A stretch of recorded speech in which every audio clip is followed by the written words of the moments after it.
बोली गजानंद गणपति महाराज की जय। नमस्कार साथियों, मुक्तिबोध परिवार में आप सभी का स्वागत है। अधिक मास की कथा के अंतर्गत हम दूसरे दिन की कथा आज प्रारंभ करते हैं। बोले माता पिता गुरुदेव की जय।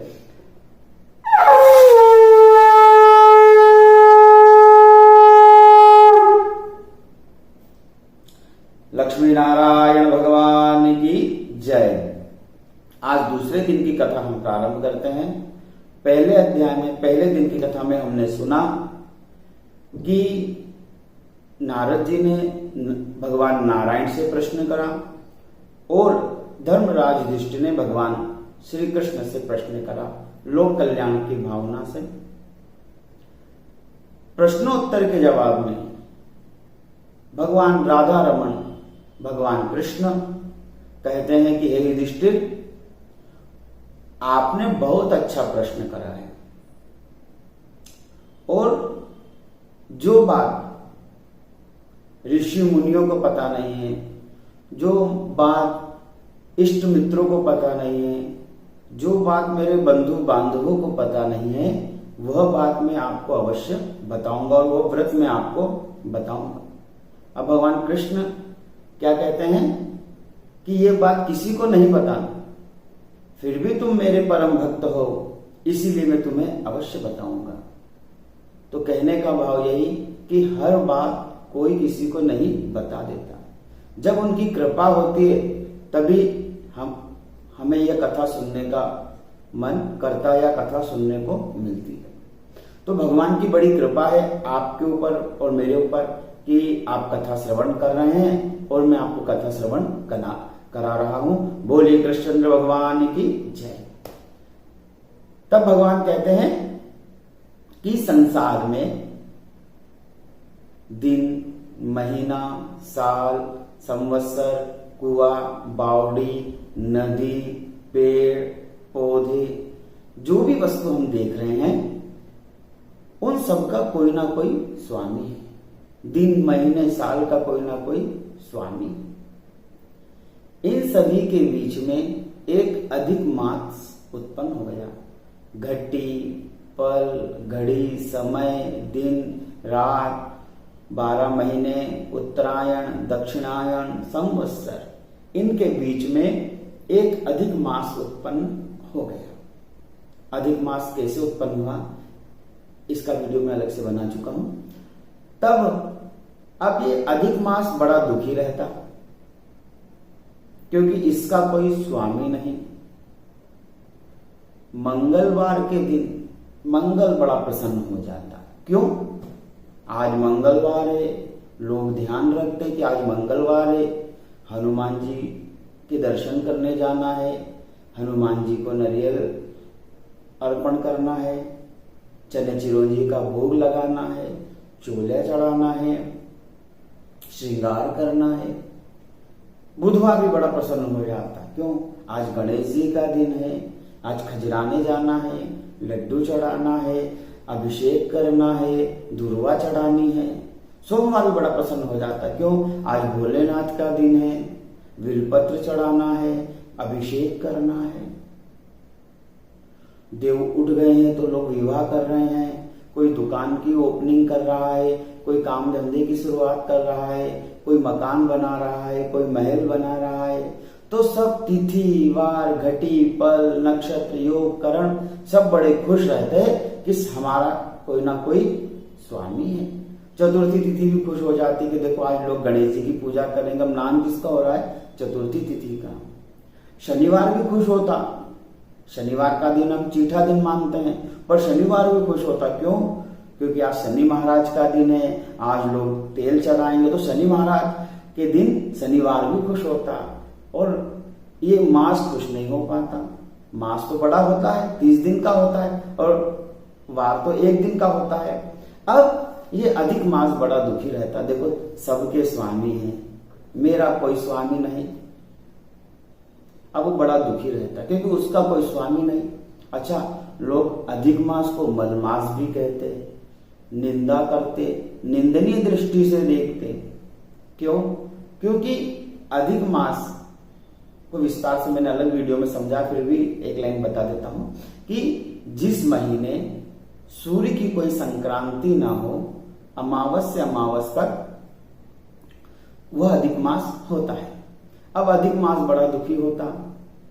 अब जैसे ही लोग आते हैं अधिक मास आ रहा है तो लोग सब काम बंद कर देते, कोई अच्छा काम प्रारंभ नहीं करता, कोई सांसारिक कार्य प्रारंभ नहीं करता, लोग चुपचाप हो जाते और कहते अभी अधिक मास चल रहा है, अभी मलमास चल रहा है, इसमें कोई कार्य नहीं करना, बड़ी परेशानी आती है, अधिक मास चीठा महीना है, ऐसा है, नाना प्रकार की बातें करते, अधिक मास बड़ा दुखी हो गया। बोले अब इस संसार में नहीं रहना। वह दुख के सागर में डूब गया, शोक सागर में डूब गया।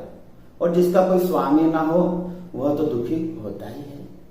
इसलिए जीवन में माता पिता का होना आवश्यक है, और माता पिता के साथ साथ जीवन में गुरु बनाना भी आवश्यक है। बिना गुरु बनाए हमें कोई धार्मिक कार्य का अधिकार नहीं मिल जाता। इसलिए जीवन में आप गुरु अवश्य बनाएं। अनाथ के साथ सनाथ। माता पिता वो भगवान है जो हमें प्रकृति देती है, और गुरु वो भगवान होते हैं जिन्हें हम स्वयं स्वीकार करते हैं, अंगीकार करते हैं, जिसमें हम अपनी श्रद्धा रखते हैं। इसलिए हम कभी अनाथ नहीं रहना, कभी निगूरे नहीं रहना, गुरु बनाना चाहिए। हमारा कोई नाथ होना चाहिए, मेरा भी कोई स्वामी होना चाहिए। अधिक मास बड़ा दुखी रहता और दुख के सागर में डूब गया, बड़ा दुखी रहता।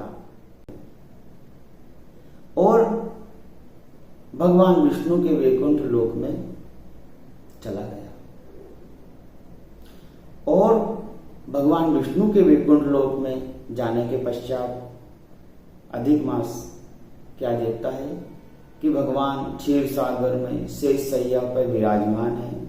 लक्ष्मी जी चरणों की सेवा कर रहे हैं, मस्तक पे तुलसा मंजरी सहित विराजमान है, 4 भुजाएं हैं, शंख चक्र गदा पद्म वैजंती माला पहने हुए हैं। ऐसे भगवान नारायण को प्रणाम किया। बोले लक्ष्मी नारायण भगवान की जय। यदि आप जय नहीं बोल रहे हो तो जय बोल दें, क्योंकि जय बोलने का भी अपना महत्व होता है। और जो कथा सुना रहा है, जो वक्ता है, कथा व्यास है, उनका एक कर्म ये भी है कि वो अपने यजमान के मुख से भगवान की जय जयकार कराएं। इसलिए यह मेरा कार्य है, मेरी ड्यूटी है कि आप यदि जय नहीं बोल रहे हैं तो जय बोलें। बोले लक्ष्मी नारायण भगवान की। हाँ, ऐसे बिल्कुल ऐसे आपको जब भी बीच में मैं जय बोलाऊं, यदि मैं भूल भी जाऊं तो आपको जय बोलना है कि कथा में आपका ध्यान लगा रहे। अब जब भगवान नारायण ने अधिक मास को दुखी देखा तो कहते मेरे वैकुंठ लोक में तो किसी प्रकार का दुख नहीं रहता, फिर तुम क्यों दुखी हो? तब अधिक मास ने अपनी पीड़ा बताई कि हे प्रभु, आपने संसार बनाया, सब कुछ आपने बनाया, सब कुछ आपने किया, जो कछु किया सो तुम किया, जो कछु किया सो तुम किया, मैं किया कछु नाई, कहीं कहीं जो मैं किया तुम ही थे मुझ माई। प्रभु, जो कुछ किया आपने किया, और कहीं कहीं मैंने भी कुछ किया तो मेरे अंदर आप ही थे, तुम ही थे मुझ माई। अब बताइए प्रभु, जब सब कुछ आपने किया करा तो मुझको क्यों दुख मिल रहा है? क्यों, क्या हुआ? मैंने कब दुख दिया? देखो, सबके स्वामी है, मेरा कौन स्वामी है? मैं संसार में निंदनीय हूं, मुझे कोई पूछता नहीं, लोग मुझे देखकर शादी विवाह बंद कर देते हैं, कोई अच्छा कार्य नहीं करता, लोग डरते हैं और मुझे निंदनीय कहते हैं। मेरी स्थिति संसार में ऐसी हो गई है कि किसी ने पत्रिका तो दी, संसार में भेजा तो सही, पर कोई पानी का पूछने वाला भी नहीं है। शादी में होता है ना, एक फूफा जी आते हैं जो गुस्सा हो जाते हैं, कोई फूफा जी हो तो बुरा ना माने कि भाई बोले पत्रिका तो बड़े हिस्से दी थी मुंह दिखाने के लिए, लोगों को दिखाने के लिए, और जब घर गए तो पूछा नहीं। ऐसा होता है कि पूछ नहीं पाते हैं, मेहमान ज्यादा होते हैं घर गृहस्थी वगैरह में। तो खैर समझाने का भाव विस्तार उधर ना करूंगे, तो नाराज हो जाते हैं कि लो हमें तो पूछा नहीं, पानी का नहीं पूछा, किसी ने सीधे मुंह बात नहीं कही, किसी ने सम्मान नहीं करा।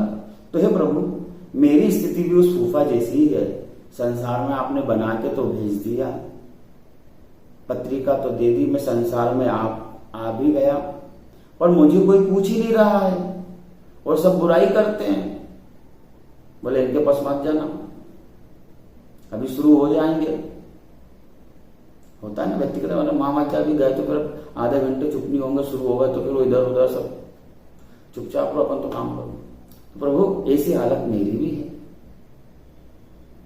बड़ा दुखी होके अधिक मास रोने लगा। तब भगवान ने उसको चुप कराया कि चलो मैं तुम्हें वहां लेके चलता हूं जहां सबके दुख दूर होते हैं। तब भगवान नारायण ने आज अधिक मास का हाथ पकड़ा और उसे कहां लेकर के गए, वैकुंठ लोक छोड़ करके गोलोक धाम में ले गए। अब गोलोक धाम किसका है? मेरे गोविंद का है, हमारे भगवान श्री कृष्ण का है, जहां राधा रमण भगवान रहते हैं।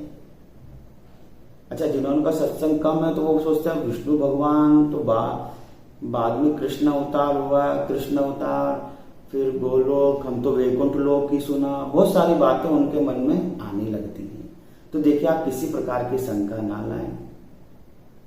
और जैसे वैकुंठ लोक है उसी तरह वैकुंठ लोक के ऊपर गोलोक धाम है और इतना दिव्य भव्य है कि जिसका वर्णन मैं नहीं कर सकता। रत्न जड़ित सिंहासन है, किसी प्रकार का दुख क्लेश विकार वहां पर नहीं है। जहां पे जाने के बाद स्वतः ही आनंद की अनुभूति होती है, वह मेरे गोविंद का धाम है, भगवान कृष्ण का धाम है, जिसे हम गोलोक धाम कहते हैं, जहां भगवान राधा जी के साथ वास करते हैं। और शास्त्रों में वर्णन है कि उसी गोलोक धाम के पास में भगवान का शिवलोक है, ब्रह्मा जी का ब्रह्मलोक है, बाद में सबका एक क्रम है, कौन कितनी दूरी पे है, बाजू में है, दाएं भाग में है, बाएं भाग में है, यहां तक का वर्णन हमारे शास्त्रों में मिलता है। तो भगवान नारायण जब गोलोक धाम में भगवान कृष्ण के पास, वासुदेव जी के पास, हमारे पुरुषोत्तम भगवान के पास पहुंचे और देखा कि चारों तरफ यह दिव्य लोक है, तो बड़े आनंदित हुए। पर अभी अधिक मास का दुख दूर नहीं हुआ, क्योंकि मन में कामना अभी पूरी नहीं हुई। जिसके मन में कामना रहती है वह मंदिर में तो क्या भगवान के लोक भी चला जाए तो संतुष्टि नहीं मिलती, आनंद नहीं मिलता, सुख केवल त्याग में है। और भगवान का बड़ा ही दिव्य लोक को देखा, आनंदित हुआ, पर मन में उसके वेदना थी। यहीं तक दूसरे अध्याय की कथा है, दूसरे दिन की कथा है। आगे की कथा हम तीसरे दिन की कथा में सुनेंगे। यदि आपको कोई कथा समझ में ना आ रही हो तो कृपया आप पूर्व का वीडियो अवश्य देखें। संकल्पित सुपारी को बांध करके रखें, कथा के बाद अर्पण करें और प्रसाद वितरण करें। बोली लक्ष्मी नारायण भगवान की जय।